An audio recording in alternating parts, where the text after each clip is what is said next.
22번입니다. 22번. 다음은 상가 건물에 대한 투자안의 1년 동안 현금 흐름 제시, 순현가와 수익성 지수 각각 얼마이냐. 기초 2천만 원 투자, 1년 후에 2,625만 원 돈 들어온다. 미래 현금 흐름을 할인해야지, 할인율이 5%입니다. 나누기 1.05, 5%는 1 더하기 5%, 0.05니까. 그러면 현재 가치가 나오겠죠? 눈치학적으로 보니까 2,500좀 되겠네. 이거 안 해도 그냥 바로 이렇게 놓고 풀어도 됩니다. 계산기 없어도. 그러면 500이 남죠? 여기에 바로 NPV, 순 현재 가치 0보다 큰 초과 이윤. 수익성 지수는 나누기 돈 들어오는 현재 가치, 돈 나가는 현재 가치. 그러면 되지. 이거는 1.25죠. 수익성 지수 1.25, 순현가 500. 그래서 2번 답. 이렇게 간단한 꼭 개념 묻는 이런 스타일이 또 계산에 잘 나올 수 있습니다. 무작정, 무자비하게 막 엄청나게 해서 하는 것보다 의미도 있고. 자, 그 다음에 23번. 다음, 할인 현금 수지 분석부에 대한 설명 중 틀린 것은? 자, 틀린 거 5번. 순현가는 장래 발생할 수입 총액에서 비용 총액을 차감하는 것이다. 순이니까 차감은 맞는데 그게 아니고 현금 유입의 현재 가치에서 빼기 현금 유출의 현재 가치, 이렇게 해야 플러스면 0보다 크면 경제성이 있습니다. 이렇게 되는 거죠. 그래서 현재 가치를 각각 다 구해야 합니다. 그냥 단순 현금 수입에서 현금 유출 빼버리면 명목상 현금 흐름이고 화폐 시간 가치를 전혀 구하지 않는 방법이 될 수밖에 없죠. 자, 그럼 1번 맞는 거 가봅시다. 1번. 부동산 보유기간 동안 예상되는 매년 세후 현금 수지 현재 가치와 부동산 처분 시 예상되는 지분 복객의 현재 가치 합이 지분 투자액보다 크다는 것은 결국 순현재 가치가 0보다 크다는 것이다. 자, 투자할 때 내 돈 1억, 2억 빌리가 3억짜리 원룸을 샀습니다. 내 지분이니까 세후 현금 흐름, 세금도 비용이다. 그래서 세후 현금 흐름의 현재 가치하고 처분했을 때 세후 지분 복객의 현가 두 개 합치면 그게 크면 순현가가 0보다 크게 돼 있죠. 이건 1억은 돈 나가는 현재 가치고 이건 돈 들어온 현재 가치니까 맞습니다. 다음 2번. 부동산 보유기간 예상되는 현금 유입 현재 가치 계산할 때 소득은 순현재 가치법이나 내부수익률법 모두 세후 현금흐름을 사용한다. 세금도 투자자에게는 비용이다. 현금 유출입니다. 그래서 세후 맞다. 세후. 순현가 구할 때는 세후 맞습니다. 3번. 내부수익률법은 순현가를 0으로 수익성 지수를 1로 만드는 할인율이다. 맞죠? 자, 단순하게 100억 투자해가지고 1년 후에 120억이 된다면 지금 100억이 유출, 1년 후에 120억. 자, 이때 내부 수익률이 몇 프로다? 투자 수익률, 보통 우리 투자 수익률 하죠. 투자 수익률이 20%, 1 더하기 20%, 1년 후. 그럼 120억이 됩니다. 이렇게 되죠. 이걸 보고 우리가 투자 수익률, 이게 단일 기간이 그렇지 여러 기간이 있으면 연평균 투자 수익률 이렇게 불러도 되고, 여기에 내부 수익률, 이 부동산이 끌어안고 있는 내부 수익률. 자, 근데 곱하기를 반대로 던지면 나누기다 이랬죠. 나누기 1 더하기 20% 할인하면 현재 가치가 100억 이렇게 나올 텐데, 이때 나누기 쓰는 이게 할인율이죠. 할인율. 이게 요거 수익입니다. 요거 수익률. 우리 순현가법에서는 요거 수익률로 할인한다. 요거 수익률로 할인한다. 수익성 지수법도 요거 수익률로 할인한다. 이렇게 했죠. 근데 여기서 바로 내부 수익률과 요거 수익률이 같으면 이 같죠. 그래서 할인하니까 순현가가 0이 되어버린다. 그래서 NPV 순현재 가치가 0이 되게 하는 할인율, 그 요구 수익률이 바로 내부 수익률이다. 이렇게 하면 되지. 또는 현금 유출의 현가, 현금 유입의 현가 나누기 하면 1이죠. 1. 이 수익성 지수. 수익성 지수를 1로 만들게 하는 할인율, 내부 수익률이다. 이렇게 됩니다. 그래서 이게 계산형은 이런 스타일로 출제를 하고 말로는 그렇게 출제를 합니다. 자, 요 출제 많이 되는 파트입니다. 많이 되는 파트이다. 그 다음에 4번 수익성 지수란 현금 지출 현가 합에 대한의 아들 뒤에 나온 말이 분자죠. 현금 유입의 현가 비율이다. 오케이. 수익성 지수이 1보다 크다면 타당성이 있다. 오케이. 맞죠.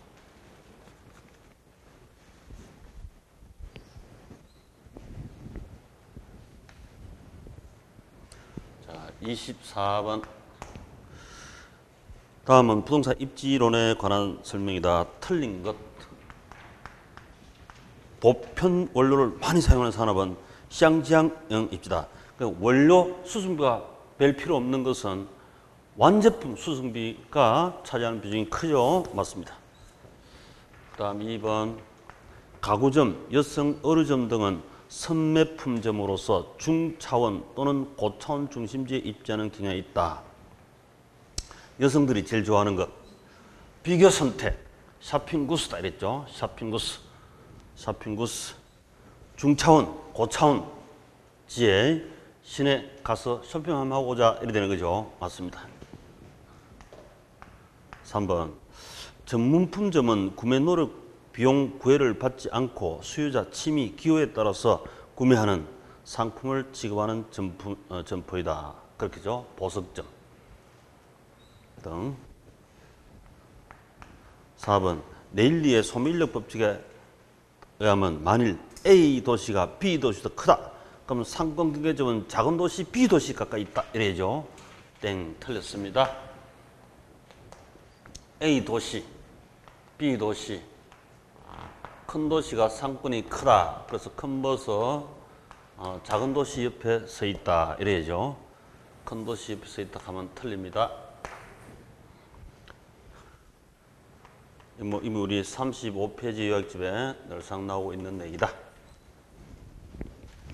다음 5번. 크살러의 중심지론에 의하면 최소 요구치보다 제한 도달 범위가 클 때 내가 요구하는 것보다 상권이 커야 되죠.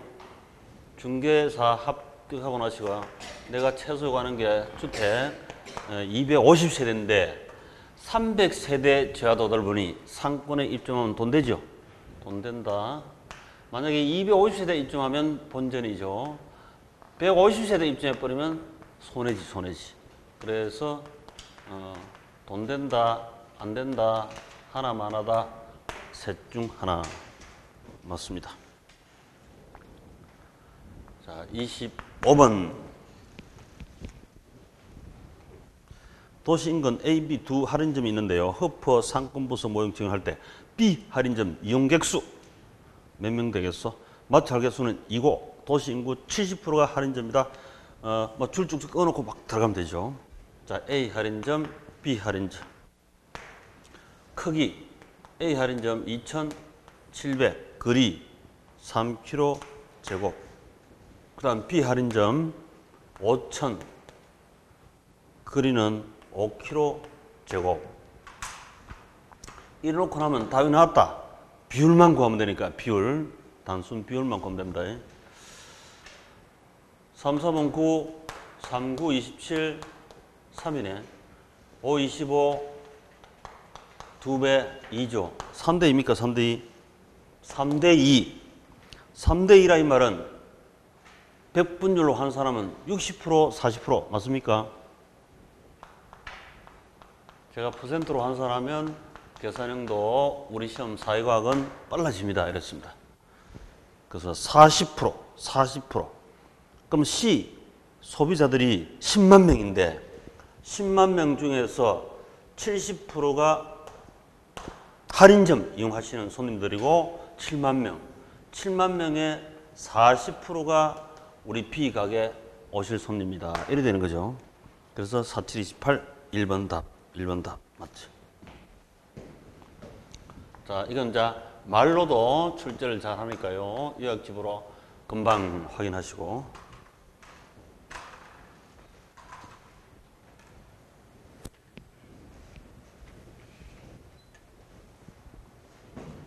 (26번) 부동산 개발 방식에 대한 다음 설명 중 옳지 않은 거 X 바로 4번. 사업 위탁 방식은 사업 전반을 개발업자 명의 땡 틀렸죠. 위탁 수탁은 지주 명의로 하는 거죠. 신탁에서의 형식상 소유권을 넘겨야 되는 것이 틀렸다. 답이다. 자, 요거 우리 개발 파트 82페이지. 그 다음 27번. 다음은 TDR 부동산 개발권 양도에 대한 설명이다. 틀린 것은 우리 민법 소유권은 사용, 수익 뭐 있습니까? 처분 권리 있습니까? 그런데 미국에서는 여기다가 자, 개발권 요게 붙어 있죠. 개발권. 요만 별도로 사고 팔고 한다. 개발권. 바로 3번. 개발권 양도제에 활성화하려면 개발지역에서 입체 이용률을 효과적으로 규제하고 그 묶인 지역 말고 보존 지역 말고 이 개발지역에 요 용적률 제한이라든지 법적으로 제한을 해두면 추가 청수를 건축하려면 사와야 돼. 개발권을 사오도록 수요처를 만들어야 한다. 이런 뜻이죠. 수요. 개발권의 수요처 만들어줘야 한다. 이 말이지. 법으로. 효과적으로 규제하고 동시에 지가 상승을 조성하여 땅이 비싸가지고 청수로 올라가야 되지. 땅 싸면 이거 사올 리가 없죠. 그래서 지가 효과를 규제하고 동시에 지가 상승을 조성해서 개발 단위당 시대기에 할 TDR의 수를 많게 만들어야죠. 적게, 많게. 그러니까 이게 시장에서 사고 팔고 이렇게 되지. 이 마켓, 시장을 통해서 사고 팔도록. 우리나라는 있다 없다? 없죠. 우리나라는 없다. 근데 우리나라 저 용적률 공법 공부할 때 처분할 수 있습니까? 없습니까? 있죠. 그 공법. 그 여기에 준하여 살짝 있다. 이렇게. 이게 합법적으로 되는 것은 아니지만 그렇게 생각하시면 돼요. 자, 11페이지. 개발권 양도제 있습니다. 다른 문장이 긴데 청상하신 분은 그냥 읽어버리면 되겠습니다.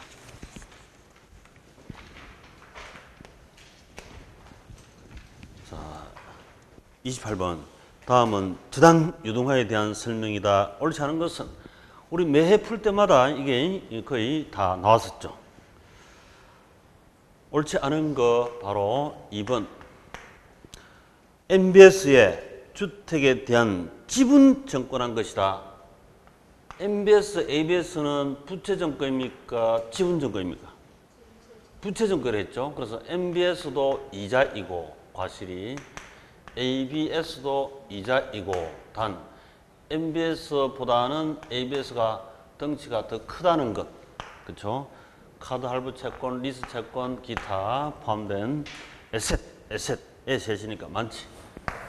ABS. 그래서 지분정권 틀렸습니다. 부채정권이라 해야 한다. 그 다음에 29번. 리처에 근거한 부동산 투자에서의 설명이다. 틀린 것은 자, 이것도 이제 자주 보세요. 한 문제 반드시 나오는데 이미 여러 번 봤기 때문에 지금 빠른 속도로 하겠습니다. 부동산 투자회사 리처 당해 연도 이익 배당 한도 90% 이상 주주에게 배당해야 한다. 주총 특별 기류로 50%에서 90%까지 배당할 수도 있습니다. 그 요거는 특이한 사회니까 일단 현재 일반적 주주인 게 90% 이상 이렇게 80% 말은 없다. 틀렸다. 정리용으로 요약집으로 꼭 확인하시기 바랍니다. 숫자가 제일 많이 나옵니다. 30번. 다음은 PF. 이것도 이제 실무상도 PF 이렇게 그대로 많이 읽죠. 프로젝트 파이낸싱. 설명이다. 옳지 않은 것, 틀린 것. 5번에 보시면 금융기관은 부의 금융 효과를 누릴 수 있어 채무 수익 능력이 제고된다. 금융기관이 아니고 개발업자 사업주이죠. 그래서 그 주체가 틀려버렸습니다. 자, 제가 그가대교 해상도로 주식회사 예를 들어서 설명했습니다. 자, 이건 또 우리 BTO에서도 설명했죠. 둘이 이제 믹스해가지고 같이 보시면 되는데, 건설에서 소유권 부산광역시 경상남도 넘겨버리고 운영권 40년 오퍼레이터 가졌다. BTO 통행 40년 받아먹으니까 이 프로젝트에 대하여 요걸 담보 잡고 금융단, 대주단, 금융기관 입장에서 그대 물주니까 중심으로 시험 나온다 그랬죠. 금융단 입장에서 파이낸싱 대출한 겁니다. 이 미래 현금 사업 수익성 프로젝트를 담보 잡고 대출한 거지 일반 담보 대출, 신용 대출이 아니다는 거. 근데 이제 에스크로 계정이 있었죠. 에스크로 계정.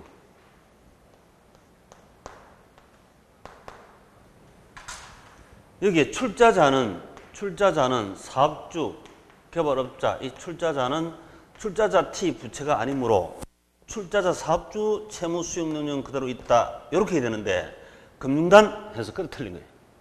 말은 맞는 말인데요. 이게 금융단이 아니고 사업주, 출자자의 부의 부채 수익 능력 그대로 있습니다. 그렇죠? 그리고 이것도 우리 대부 지금 정전 협정이냐 야단인데 이거 PF 방식이나 이런 방식으로 북한 도로, 철도, 항만 등 간접 자본 투자하면 된다. 그죠? 세금 많이 받아가 줄 생각하지 마시고.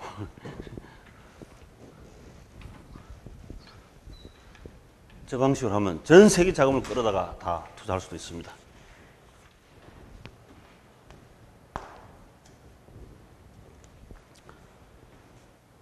아, 31번. 부동산 이용 관련 다음 설명 중 틀린 것은, 자, 이 파트에는 간단한 개념만 하면 된다 그랬습니다. 집약 한계란, 우리 요약집 77페이지 나옵니다만은 집약 한계는 한계 수익 체감, 한계 비용 체정, 한계 일치하는 이 점이 최적 집약 청수다 이랬지. 113층도 아닌 것이 133층도 아닌 것이 123층 입체 이용 최적 한계 수익과 한계 비용이 일치하는 이게 최적 청수다 이렇게 했죠. 그래서 한계 해야 되지. 총비용, 총수익 땡땡 틀렸습니다. 한계 분석.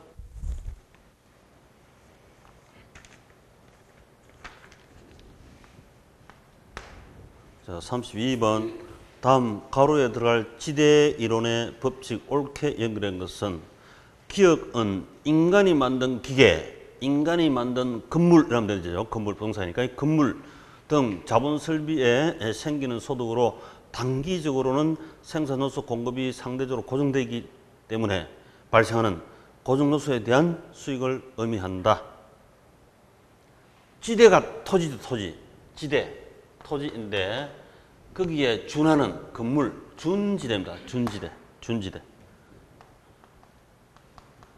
마샬의 준지대. 지금 건물을 두고 하는 얘기죠. 건물은 단기적으로는 고정되어 있잖아요. 어차피 공실로 드는 것보다 임대하는 게 좋지. 그 다음에 니은, 생산 요소가 실제로 얻고 있는 수입에서 전용 수입, 초과한 부위다. 지금 현재 내가 연봉이 5천만 원인데 차선에 다른 직장 일하면 연봉이 4천만 원 받을 수 있답니다. 그럼 요거 1천만 원 초과한 요게 바로 경제지대 아닙니까? 경제지대. 요 5천만 원, 4천만 원 이걸 보고 이전 수입 또는 전용 수입 기회비용이죠. 기회비용. 요거 1,000만 원이 경제 지대를 한다. 요걸 그림으로 그리면 공급 곡선 이 부분이 바로 이전 수입이 되고 요게 경제 지대를 한다. 이렇게 했죠. 그림 그리면 이렇게 하시면 됩니다. 요건 또 그림 그려서 만약에 이게 수직으로 되면 이거 자연 물리 공급처럼 경제지대가 많아집니다. 불로소득이. 수평으로 누우면 이때는 적어지는 거고.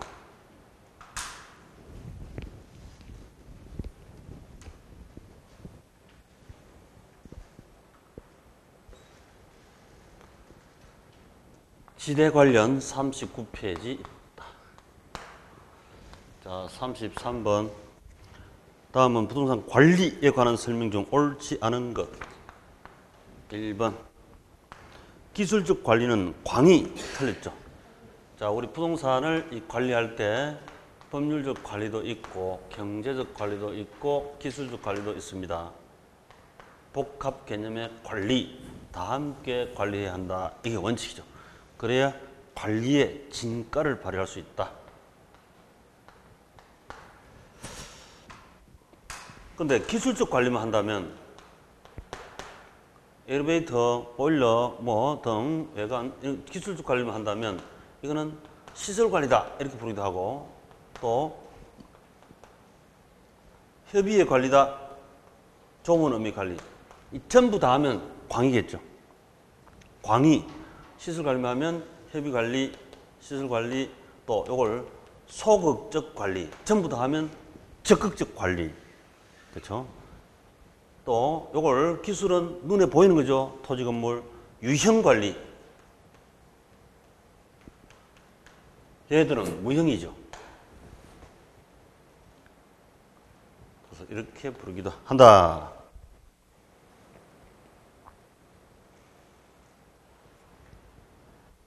협의입니다. 그리고 위생관리, 설비관리, 보안관리, 보존관리이다. 맞죠? 주의할 것은 보전이지 보존이 아니다는 거. 보존은 소유권 보존 등기 법률상 관리에 들어갑니다. 보존은 보전관리입니다. 맞습니다. 우리 요약집에 84페이지 요약이 되어 있으니까 간단하게 확인.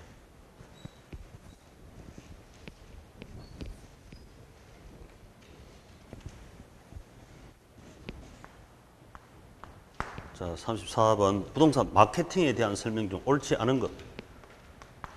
자, 마케팅 말로 떼우는 거니까 전체가 다 같습니다. 그래서 몇 번 반복하시나 하면 그거 어렵진 않다. 그대로. 자, 시장 점유 마케팅 아이다 솔리. 아니다. 자, attention, interest, desire. 여기가 셀링 포인트, 법 경기. 액션 살아보니까 CSI, 고객 만족도 지수 이렇게 나오듯이 이거는 수요 중심인 고객 점유 마케팅, 고객의 심리적 접점 흐름을 파악한 거다. 수요, 고객 점유 마케팅이 되지 시장 점유가 땡 틀렸습니다. 자, 우리 85쪽에 그대로 나와 있습니다. 자, 35번 다음 부동산 가격 재원칙 여러 가지 원칙 감정평가의 지침 감정평가사들이 평가 시에 행위 지침 이건 이론 개념이지 감칙에 있는 게 아니죠. 감정평가랑 규칙에 있는 게 아니다. 그것도 한 시험 나온 적이 있습니다.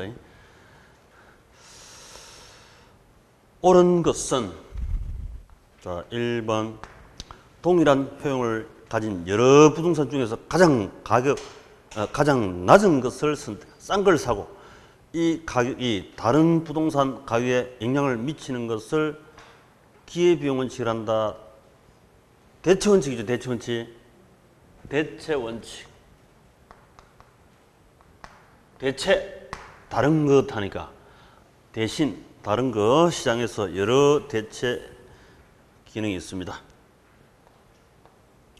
2번 균형의 원칙은 기능 감가와 관련이 있고 적합 원칙은 경제 감가가 되어 있다. 그렇죠. 아예 불균형하면 기능 감가이고 부적합하면 경제 감가다. 부자를 넣어서 기억하는 게 좋습니다. 맞다. 불균형, 부적합. 그 다음에 3번 감정평가에 있어서 기준 시점에 평가 시점 근거 제시하는 것은 예측의 원칙입니까? 변동의 원칙입니까? 변동의 원칙이죠. 틀렸다. 그 다음 4번 수익 배분 원칙은 수익 방식의 적용에 있어서 토지 잔여법 이론적 근거다. 맞네. 토지 잔여, 건물 잔여, 부동산 잔여법이다. 5번 부동산 가격의 이중성의 근거가 제시되는 것은 수요 공급의 원칙이죠. 우리 수요 공급, 수요가 많으면 가격이 상승, 공급 많으면 가격 하락. 그리고 또 가격이 비싸면 적게 사려 하고 많이 팔고 싶고, 가격이 싸면 많이 사고 싶고 적게 팔고 싶다. 서로 주고받는 가격 이중성 이렇게 부르죠. 자, 여기도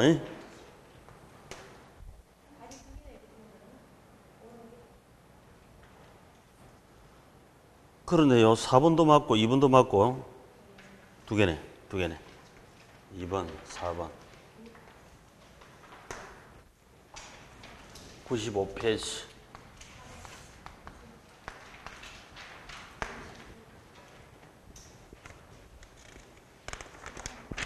답이 아닌 것도 있고 두 개인 것도 있고 오류 출제도 나타나기도 하고 뭐 공인중개사 실전도 그렇지만 모의고사는 더 그렇습니다.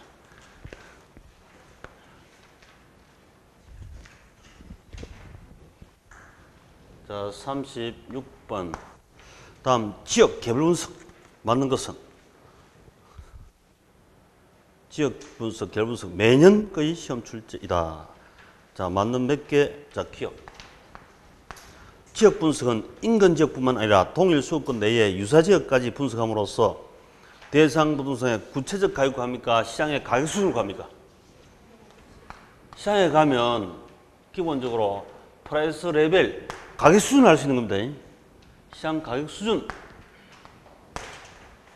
강남 30평짜리 아파트 30억, 평당 1억 가격 수준이다. 야, 이런 소리 하지. 그래서 구체적 가격은 아니고 가격 수준입니다. 땡, 틀렸다. 그 다음 니은 지역 분석의 대상 지역에 대한 표준 사용을 판정하는 것이라면 개별 분석은 최유효 맞죠? 그 개별 아파트에 최유효시가 삽니다. 맞습니다. 그 다음 디귿 지역 분석은 개별 분석보다 먼저 한다. 선 지역, 후 개별. 선 지역은 개발 공급할 것 같으면 수요가 있다. 그 다음 후 돈 됩니다. 이렇게 결정하듯이. 맞지? 그 다음에 리얼. 거래 사례를 유사 지역에서 구한 경우에 지역 요인을 비교해야 하지만 인근 지역의 사례를 구했을 때는 같은 동네니까 지역 비교하지 않는다. 맞는 말이죠? 맞네. 하여튼 인근 지역 나오면 같은 동네다. 판정해 두시고요. 잘 나옵니다. 그 다음에 미음. 지역 분석은 균형 원칙과 관련이 있고 개별 분석은 적합이다. 바뀌었죠. 지역이 그 시장에 적합, 부적합하면 경제감가 되고 개별이 균형 원칙이 되는데 불균형이면 기능감가 됩니다. 그래서 미음도 틀렸습니다. 맞는 것은 3개이다. 자, 요게 우리 요약집 93페이지 이 파트도 거의 매년 출제되고 있다.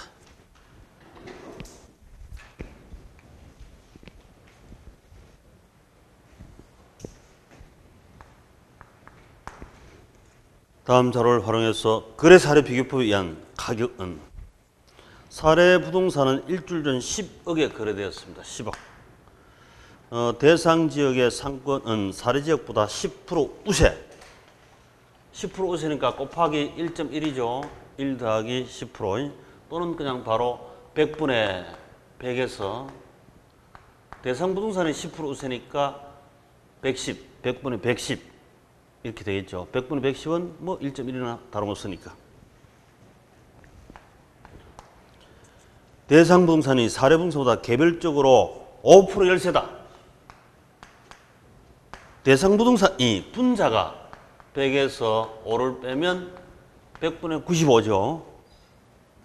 이렇게 곱하기 되는 것이고, 그 다음 다른 조건은 사례 부동산과 동일하다고 보며 일주일 동안 가격 변동은 없음. 시점 수정은 할 필요 없다 이 말이지. 그게 답이다. 그래서 15 곱하기 1.1 곱하기 95 하면 답. 1번 답.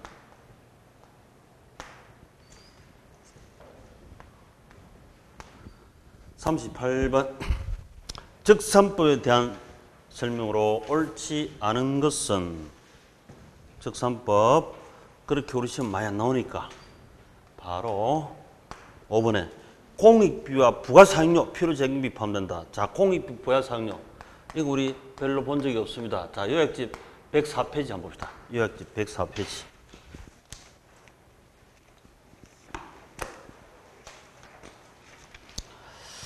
필요재경비라고 있는데요. 자, 이 필요재경비가 투자론, 간평론, 또 관리 여기저기 쓰기 때문에 같이 보시면 필요재경비. 이 건물주가 부담한 건데요. 건물주, 필요재경비. 건물주가 임대료 받아가지고 그 다음에 뒷돈으로 나가는 돈인데 부담하는 것. 우리 투자론에서도 했지만은 유세, 손, 정시, 선거 유세, 손이 왔다 갔다, 정시가 출마를 했습니다. 공불감, 당선되려고 공불감. 이게 이제 필요재경비인데 건물주가 유지관리비 들어가죠. 주택 8년 임대사업 한다고 생각한다면 그 다음에 세금 공과, 재산세 비용, 공과금, 그 다음 건물 손해보험료, 보장성 보험이지 저축성 보험은 아니다. 그 다음에 정상 운영 자금되는 이자는 주택 임대사업을 하면 월세 전세 보증금 내줄 때 혹시 필요할 때 통장에 좀 넣어놔야죠. 그 정상 운영했을 때 나올 수 있는 수익, 기회비용이고, 요건 시험 한 번도 안 나왔습니다만은 일단 요 세 가지. 유세손. 그 다음에 공실 불량부채. 공실이 생기면 건물주 부담이 크죠. 불량부채, 임대한 건데 띈 돈, 이것도 생기고 건물주가 부담하는 거고, 건물 강간사업비, 이것도 건물주가 부담하는 거죠. 전체 건물주 부담하는 부분, 필요재경비로서 경비로 빠져나가는 겁니다. 빠져나간다. 그런데 맨날에 보시면 공익비, 부가사용료 이런 말 있죠. 공익비란 것은 공용 부분에 발생하는 것. 가령 우리 아파트마다라도 엘리베이터 유지비는 공용비 맞죠? 개별 비용이 아니고. 공동수도 광열비, 이거 우리 관리사무실 있잖아요. 같이 부담해야지. 그 위생비, 공공설비비, 안전관리비, 이거. 우리 아파트 관리사무실에서 부담하는 돈들, 그 공익비고. 그 다음에 부가사용료, 요건 전용 부분. 이건 내가 부담하는 게 내가. 아파트에 가스료, 전기료 있잖아요. 개별적으로 부담하는 거. 그거 내가 나한테 부과되면 내가 내는 겁니다. 부가사용료. 그래서 이게 생활비적, 실비적, 임차인이 별도 납부한다. 그 아파트 임차인이 있다면 임차인이 납부하는 거지. 그래서 공익비, 부가사용료, 그건 여기에 들어가지 않습니다. 왜? 임차인이 다 공통비로서 부담하는, 개별비로서 부담하는 거니까. 공익비, 부가사용료. 공익비, 부가사용료. 그 개념이 그렇다는 정도만 아시면 되죠. 자, 39번. 부동산 가격 공시에 관한 법률상 내용으로 틀린 것은? 자, 틀린 것. 3번.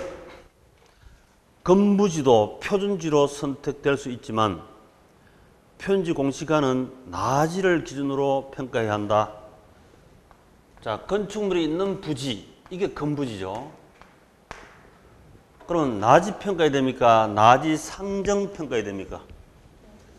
건물이 없다면, 나홀로 있다면 상상 가정하여 나지 상상 가정 상정 평가해야 됩니다.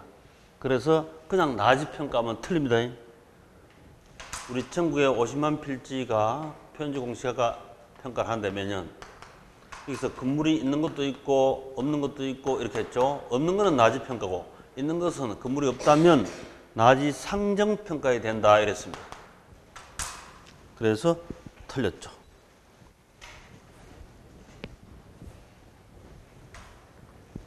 자, 40번. 감정평가 규칙, 감칙에 규정된 물건별 평가 방법 중 틀린 것은? 자, 1번. 감정평가업자는 공장재단을 감정평가할 때는 공장재단을 구성하는 개별 물건 감정평가액을 합산하여 감정평가한다. 가치가 달리 한 것은 구분평가하고 그 다음에 후 합산하는 거죠. 공장에 가면 공장 유형자산도 있고 무형자산도 많잖아요. 유형자산, 무형자산은 대체로 가치가 다릅니다. 무형자산에 특권권, 실용신앙권, 디자인권, 영업권 이게 다르지? 이거하고 토지 건물하고 가치가 전혀 다르잖아요. 그래서 별개로 평가해가지고 요게 100억이고 요게 100억이다. 그래가 후 합산 200억 이렇게 평가. 그래서 개별 평가 원칙. 그 다음 2번. 감정평가업자는 집합건물법에 따라 구분 소유 대상이 되는 건물 부분과 그 대지 사용권을 뭐 대표로 아파트 그죠? 아파트 구분 소유 일괄하여 평가한다. 아파트는 토지 건물 일괄 평가해서 담보대출 또 매매 이렇게 하잖아요. 당연히. 그래서 일괄하여 평가하는 경우로서 토지와 건물을 일괄하여 감정평가할 때는 거래 사례 비교법을 적용한다. 아파트 거래 사례가 많다 적다? 많죠. 그래서 거래 사례 비교법 맞습니다. 거래 사례 비교법 맞다. 그 다음 3번. 감정평가업자는 토지를 감정평가할 때는 공시가 기준법을 적용해야 한다. 이렇게 우리 감칙에 이제 들어와 있죠. 감칙. 감정평가에 관한 규칙에서 토지는 이제 공시가 기준법 일종의 거래 사례 비교법입니다만은 공시가 감칙에 나온 표현으로는 공시가 기준법으로 해야 한다. 이렇게. 그 다음에 4번. 감정평가업자는 영업권 등 무형자산을 감정평가할 때는 수익환원법. 영업권이라는 것은 영업을 해야 가치가 있는 거죠. 미래 영업 수익. 영업하면 수익 들어옵니다. 수익환원법 맞지? 맞다. 수익환원법 맞습니다. 5번. 감정평가업자는 임대료를 감정평가할 때는 적산법이다, 임대사료법이다. 임대사례 비교법. 항상 우리 건물 임대차 할 때는 임차인도 주변에 임차료하고 비교하고 건물주도 비교해서 얼마씩 이렇게 내놔야 되죠. 그래서 시장에서 거래 사례 비교를 해야 합니다. 그게 원칙이다. 그 다음 이걸 우리 106페이지 요약집에 여기도 종종 잘 출제합니다만 간단하게 한 정리를 해 두시면 되겠다.